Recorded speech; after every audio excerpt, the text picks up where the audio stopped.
there is a moment almost everyone has lived through. You said the right thing, technically.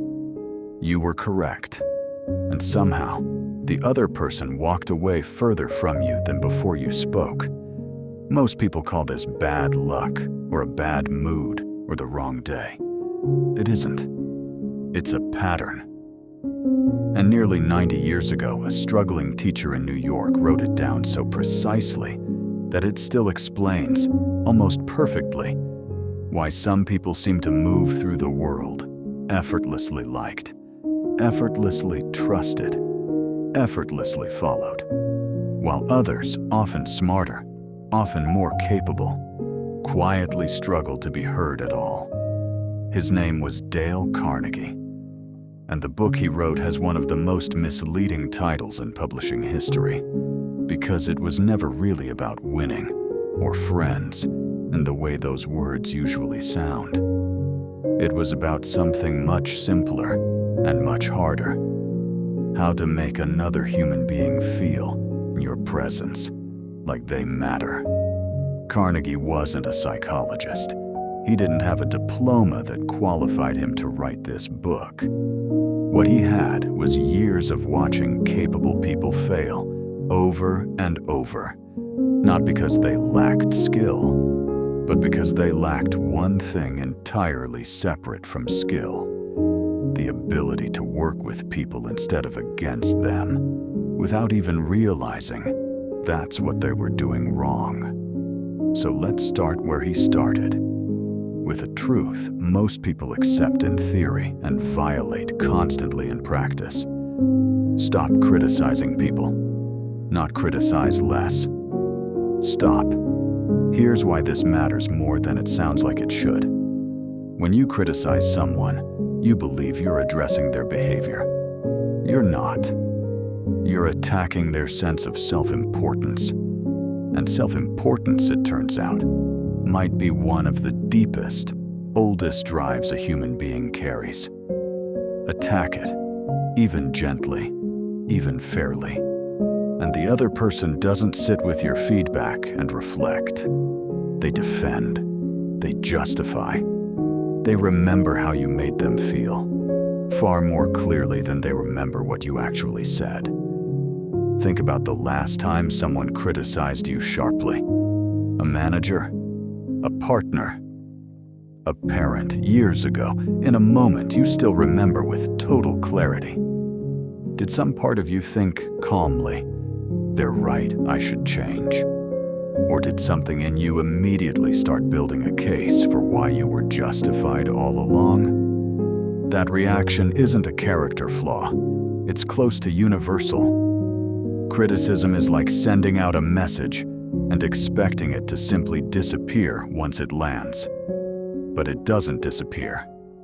It comes back, almost every time in some form, eventually, to you. So what replaces it? Understanding. Genuinely trying to see why someone did what they did before reacting to what they did. This single shift, genuinely trying to understand instead of immediately judging, turns out to be the foundation everything else in this book is built on top of.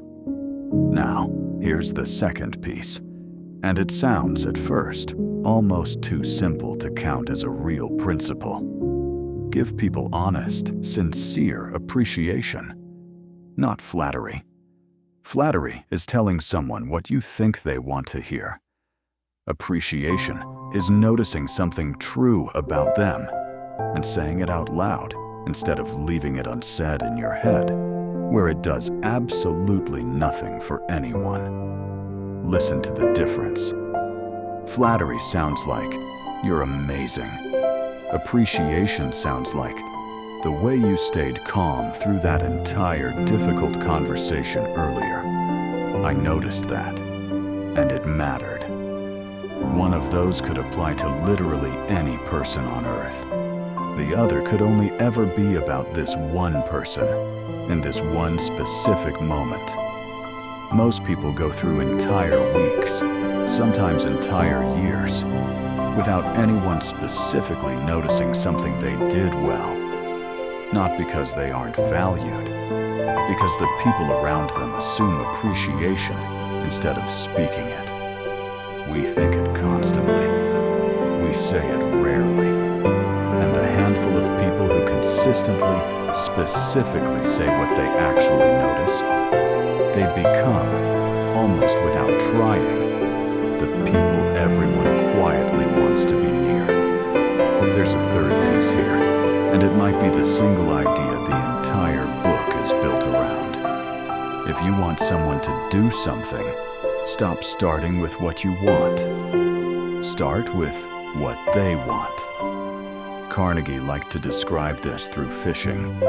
When you fish, you don't bait the hook with what you enjoy eating. You bait it with a worm, because that's what the fish wants, obviously.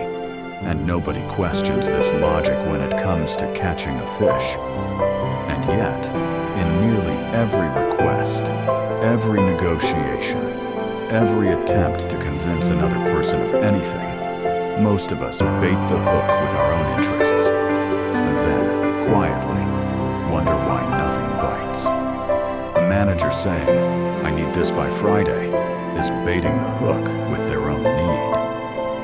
A parent saying, "Clean your room because I said so," is doing exactly the same thing. Neither one has given the other person a single reason that actually belongs to them. The shift isn't manipulation, and this is where people misread this idea most often. It isn't inventing a reason that isn't true. It's finding the reason that's already true for the other person, and leading with that, instead of assuming your reason is automatically compelling to someone whose priorities were never the same as yours in the first place. Those three ideas govern how you avoid friction with people in general. But there's a difference between not causing friction and becoming someone people are genuinely, instinctively drawn toward. And that difference comes down to a much smaller, much more specific set of habits. The first is almost embarrassingly simple. Become genuinely interested in other people. Not interesting. Interested. Most people in most conversations are quietly waiting for their turn to speak. They aren't really listening. They're reloading.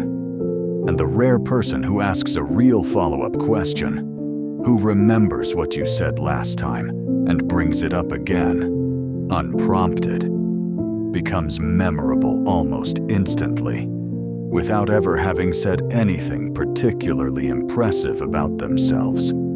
The fastest way to become interesting to someone else was never to become more impressive. It was always to become more interested. The second habit is small in scope, but strangely large in its effect. Remember people's names and use them. A person's name is the single most personal word in the world to them. It carries their entire identity, compressed into one sound. Forget it, or avoid it, and you've quietly signaled, even without meaning to, that they weren't important enough to hold on to. Use it naturally, warmly, in conversation, and you've said the opposite, without needing any other words at all. Here's the honest, practical version of this. The moment you hear someone's name, repeat it back immediately. "It's good to meet you, Sarah." Then use it again before the conversation ends. That's the entire technique. It sounds almost too small to matter. It changes how people remember you, more than nearly anything else on this list. The third habit is, in some ways, the summary of everything before it. Every person you meet wants to feel important. Give them that honestly, and you've given them something almost nobody else consistently offers. Even history's most difficult, most self-serving people rarely saw themselves as the villain of their own story. They saw themselves as justified or misunderstood or simply doing what needed to be done. If even the worst version of a person clings to their own sense of significance that tightly, imagine how much an ordinary, decent person going about an ordinary day is quietly craving to feel that they matter to someone at all. So here's the question worth carrying into every interaction you have. Does this person walk away feeling smaller for having spent time with me, or larger? Ask that question consistently enough, for long enough, and it stops being something you perform. It becomes who you are. Making people like you is one skill. Changing their mind is an entirely different problem.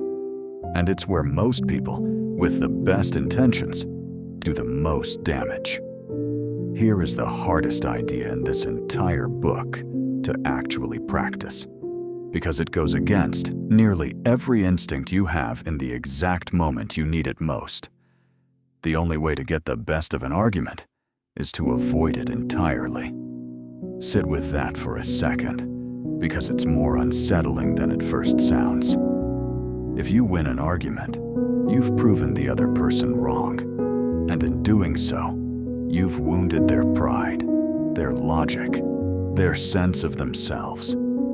They don't walk away convinced, they walk away resentful, quietly waiting for the next opportunity to prove you wrong instead. You won the argument. You lost almost everything the argument was actually about. This doesn't mean never disagreeing with anyone, ever. It means recognizing that the goal was never to win. The goal was to change a mind, and minds essentially never change in the heat of confrontation, no matter how airtight your logic is in that moment. So welcome the disagreement instead of resisting it. Ask questions before you assert your own position. By the time you actually share your view, the other person no longer feels like they're defending territory, because you never tried to take it from them to begin with. There's a second piece to persuasion, and it might be the most quietly powerful tool in the entire book. Let the other person feel that the idea is theirs. Here's the psychology underneath it. An idea someone is told requires them to accept a truth from outside themselves. And however small, that feels a little like submission. An idea someone arrives at themselves, even if you carefully guided them there, feels like their own conviction. And people defend their own convictions with far more energy and far more loyalty than they will ever defend an instruction that was simply handed to them. In practice, this means shifting from statements into questions. Instead of, "We should change our approach," try, "What do you think would happen if we tried this differently?" The destination might be exactly the same, but one path makes the other person a passenger, being told where to go. The other makes them the driver, discovering the route themselves and arriving at your destination fully convinced it was theirs the entire time. And underneath both of these ideas sits the one Carnegie considered the true foundation of persuasion itself. Try honestly to see things from the other person's point of view before you ever try to change it. This sounds obvious. It is almost never actually practiced. Most disagreements get approached as a battle between correct and incorrect, my facts against your facts. But people rarely arrive at a belief through pure, cold logic in the first place. They arrive at it through experience, or fear, or identity, or simple habit repeated so many times, it stopped feeling like a choice.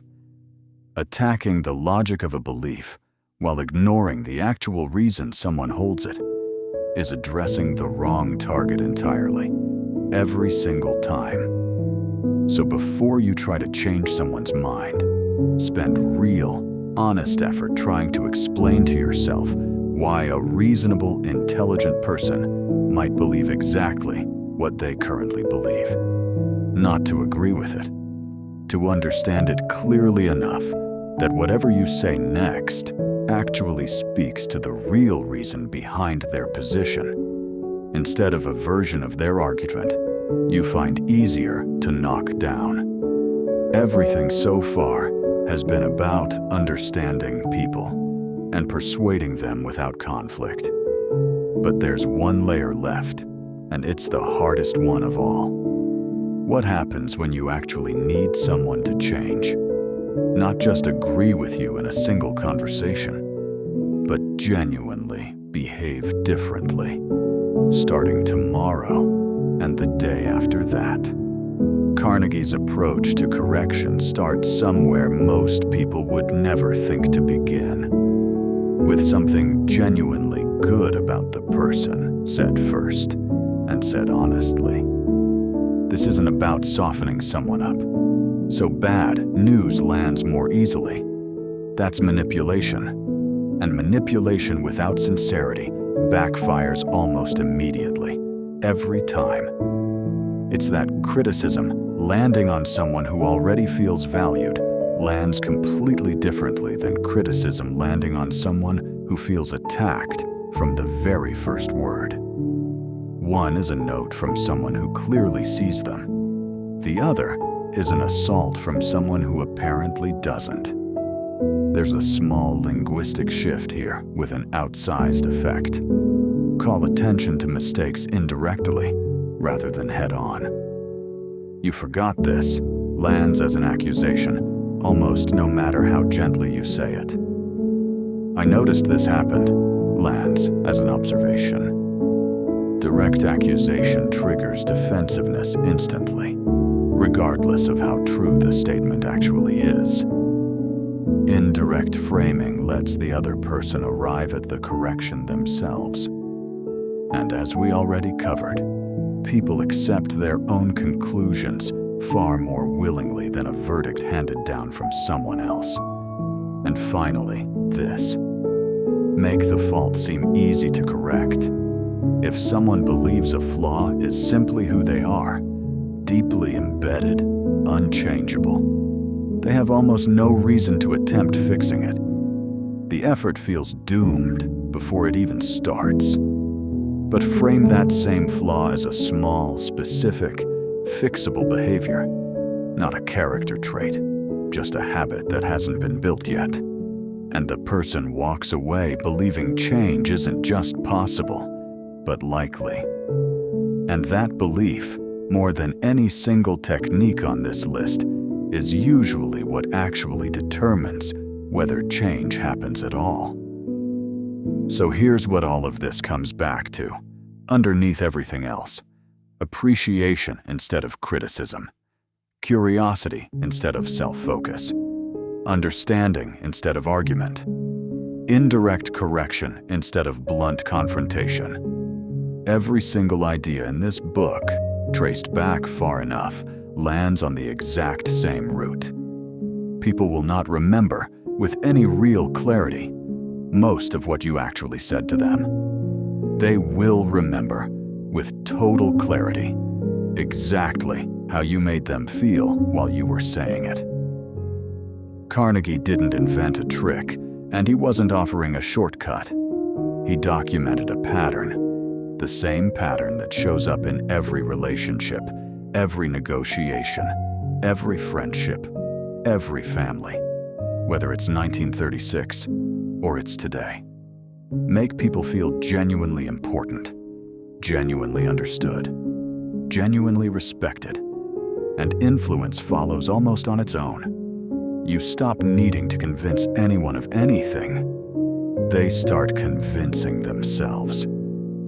If even one of these ideas is already quietly missing from how you talk to the people closest to you, that's usually the one worth starting with tomorrow.